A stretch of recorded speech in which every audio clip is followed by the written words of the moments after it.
تصوف کے حوالے سے غامدی صاحب کے افکار کا جائزہ لیتے ہیں تو ہمیں ایسا لگتا ہے کہ یہ اسٹینڈرڈ جو ہے جو غامدی صاحب سے ہم ایکسپیکٹ کر رہے تھے وہ ہمیں پورا ہوتا نظر نہیں آ رہا. مثال کے طور پر سمجھنے کے لیے آپ کو ان کو پڑھنا پڑے گا, ان کو دیکھنا پڑے گا, اور پھر ایک ایسی شخصیات کے بارے میں یا ایک ایسی چیز کے بارے میں کہ جس سے بہت سارے لوگ متاثر ہوتے ہیں تو بہت زیادہ محتاط رہنا پڑے گا. ہم یہ اسٹینڈرڈ دیکھتے ہیں اور جب وہاں پر ان کا جو ہے وہ ایک ان کی رائے دیکھتے ہیں تو ہمیں ایسا لگتا ہے کہ وہ اسٹینڈرڈ جو ہے وہ پورا نہیں ہو پا رہا. ایک بات تو یہ ہو گئی ہے. مختصر کرتا ہوں, آخر میں ایک معصومانہ سے سوال ہے, وہ یہ ہے کہ آپ بھی کہتے ہیں کہ مبادی کی طرف غور و فکر کرنا چاہیے اور وہ جو نظم قرآنی ہے اس کی بات کرتے ہیں, مبادی حدیث بھی بیان کی ہے, سنت بھی اور قرآن کی بھی. تو اب پھر آپ یہ بھی فرماتے ہیں کہ ڈیولپمنٹ ارتقائی مراحل میں جو ہے نا یہ معاملات ہوتے ہیں. تو معصومانہ سے سوال یہ ہے کہ 1200-1300 سال کے بعد یہ ارتقائی مراحل پورے مکمل ہوتے ہیں. مطلب یعنی جن کی بات کے اوپر آپ نظم قرآن کو اتھینٹک مانتے ہیں, ان کی جو تشریحات ہیں نظم قرآنی کے حوالے سے اس کا آپ اتھینٹک مانتے ہیں, لیکن ان کی جو آرائیں 1200 سال سے چلی آ رہی ہیں, ہم یہ کہہ دیتے ہیں کہ وہ اپنے ارتقائی مراحل میں تھے. مطلب معصومانہ سے سوال یہ کہ ایسا کیا ہوا ان لوگوں کو کہ وہ سب کے سب غلط تھے اور آپ کے رائے کے اندر جو ہے وہ جو آپ سمجھیں ہیں وہ سب نہیں سمجھ سکتے؟ ہم لوگوں کو سب سے زیادہ اسی سوال کا سامنا رہتا ہے, بھائی یہ 1200 سال کے اندر اتنے بڑے بڑے لوگ پیدا ہوئے, ان کو یہ بات سمجھ میں نہیں آئی اور آپ لوگوں کو کیسے آ گئی. اور یہ سوال انسانی عقل اٹھاتی ہے, فطری سوال ہے. اس سوال کو جاننے کا, اس سوال کو اپروچ کرنے کے 2 طریقے ہیں. میں جب غامدی صاحب سے انٹروڈیوس ہوتا, اپنا طالبانہ سفر شیئر کر رہا ہوں آپ سے, تو میں اس جگہ پہ کھڑا ہوا تھا اور یہی سوال تھا جو مجھے پریشان کرتا تھا ہمیشہ. ہو کیسے سکتا ہے, ایک بھی نہیں پیدا ہوا. آج غامدی صاحب ہی آئے ہیں کہ جنہوں نے ایک نئی دنیا جو ہے وہ واق کر کے آپ کے سامنے رکھ دی.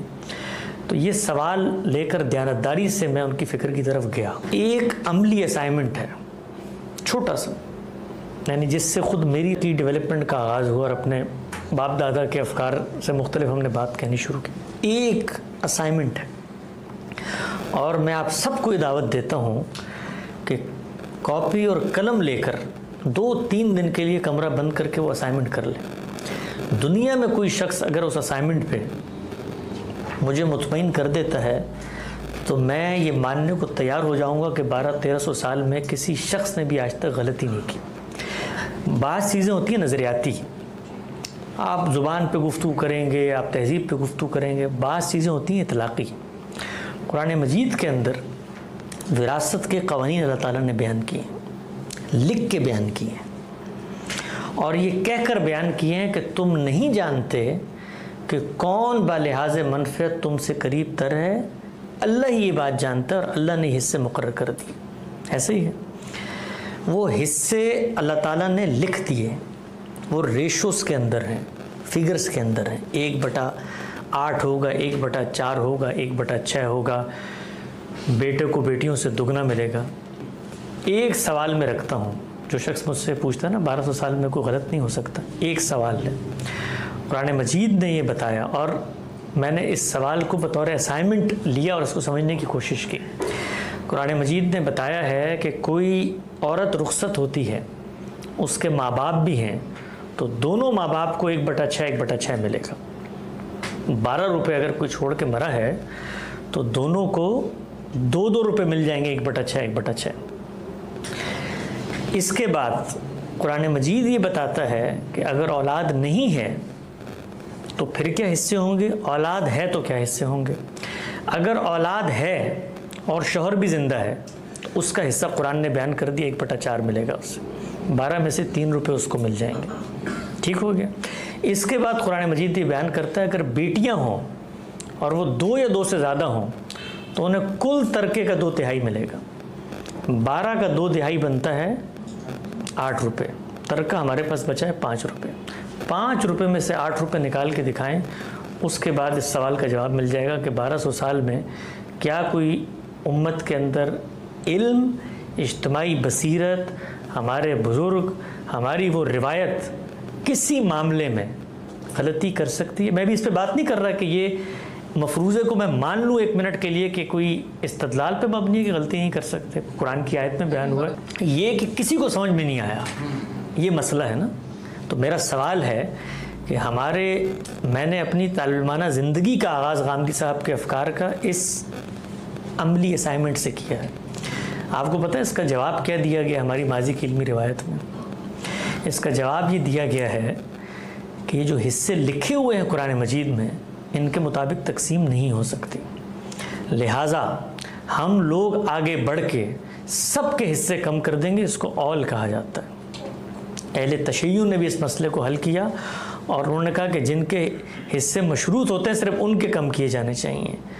آپ کو اگر میں موقع نہیں ہے اس وقت وہ روایتیں بتاؤں کہ خود تابعین نے کیا تبصرے کیے ہیں اس پہ، اور کہا کہ وہ خدا جو سمندر میں پانی کے قطرے اور کائنات میں درختوں کے پتے اور صحراؤں میں ریت کے ذرے گن سکتا ہے، وہ 1/6 اور 1/4 اور 2/3 کو نہیں گن سکتا.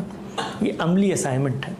غامدی صاحب کی زندگی کا پہلا اسائنمنٹ ہے جو انہوں نے مولانا مودودی کی خدمت میں پیش کیا تھا، اور کہا کہ یہ جو پوری امت کہہ رہی ہے. اچھا آگے بڑھ کے میں بتاؤں گا، اس سے آپ کو واضح ہوگا کہ ہم لوگوں کی جو یہ تکلیف ہے کہ ہم لوگ آگے بڑھے ہیں یا کوئی رائے دیتے ہیں، تو جب لوگوں کو یہ مسئلہ پیش آیا تو اس کا انہوں نے پھر حل بیان کیا. اور وہ حل جب آپ سنیں گے، اور یہ حل میں آپ کو کوئی ادھر ادھر کے عالم کی کتاب سے نہیں بتا رہا، ماضی کا علم اس حل کے اوپر کھڑا ہوا ہے. اور وہ یہ کہتا ہے کہ قرآن مجید میں جو حصے لکھے ہوئے ہیں ایک اور نسخہ بھی ہے، ایک اور قرات بھی ہے، اس میں اس سے مختلف الفاظ ہیں، اس میں اخ من الام کے الفاظ ہیں. لہٰذا یہ سورہ نساء کے اندر بیان کیے جانے والے حصے ہوں یا آخر میں بیان کیے جانے والے حصے ہوں، اس میں اخیافی بہن بھائیوں کے الگ ہیں، حقیقی بہن بھائیوں کے الگ ہیں، اور یہ ہمیں فلاں بن فلاں کے پاس قرآن کا ایک نسخہ تھا اس سے ملتے ہیں. گویا اس نسخے کے تحت ہم اس قرآن کو منسوخ سمجھیں گے، تو پھر یہ جو بقیہ قرآن بچا ہے اس کو کس کے تحت تجدید سمجھیں گے؟ تو اتنے گمبھیر مسائل ہیں. جب کوئی ہم سے یہ کبھی گفتگو آپ نے ہم سے پبلک میڈیا پہ نہیں سنی ہوگی کہ ہم بیٹھ کے بتائیں کہ ہمارے ماضی کے علماء کی اس معاملے کے اندر کیا رائے ہے. آپ سوچیں کہ لوگ آئے ہیں اور انہوں نے کہا کہ حب انا کانا ابانا ہمارا، کہ آپ کہیے کہ ہمارا باپ گدھا تھا، اللہ نے حصے رکھے ہوئے ہمیں نہیں مل رہے، کیا کریں؟ تو کہا سب کے حصے کم کر دو. سوچ سکتے ہیں اللہ میاں کے بتائے. آپ اس وقت جائیے گوگل کے اوپر، پہلا لفظ لکھیے انہیریٹنس لاز آف قرآن.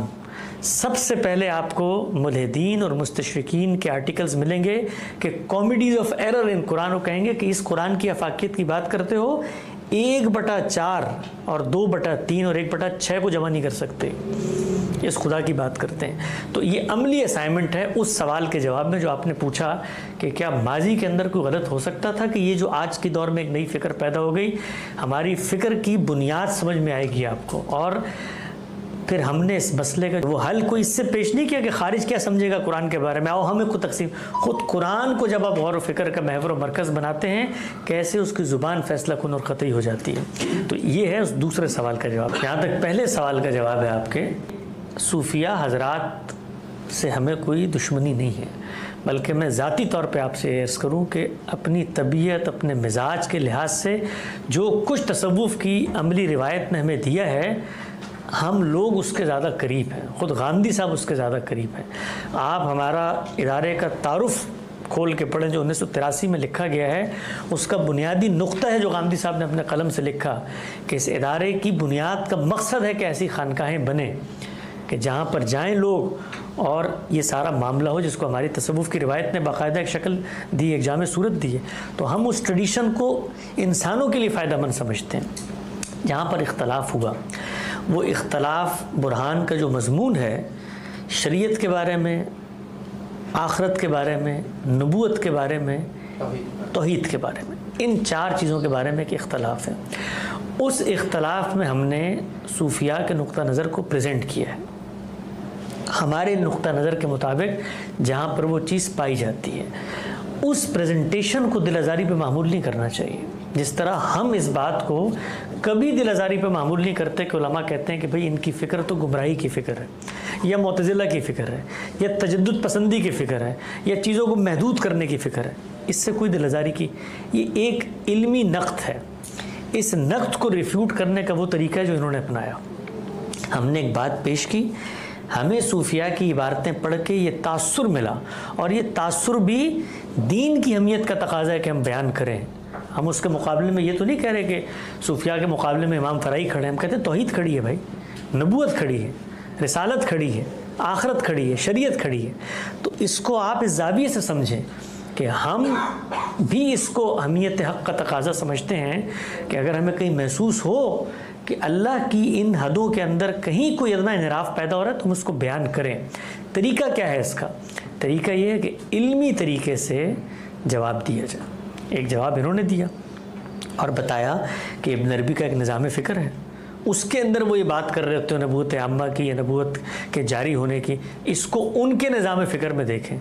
تو میں نے اس پہ تبصرہ کیا ذرائع تفنن کہ یہ تو ہماری بات کی تائید ہو گئی کہ ہم کہتے ہیں پورا ایک متوازی نظام فکر ہے، اسی میں دیکھنا چاہیے.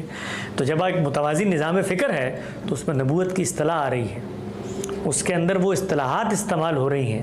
اتنی سادگی سے چیزوں کو آپ بیان نہیں کر سکتے. مثلا آپ پوچھتے ہیں کہ تصوف کے بارے میں تنقید کرتے ہیں تو لوگ کہتے ہیں بھائی تصوف تو اصل میں شریعت کی معرفت کا نام ہے.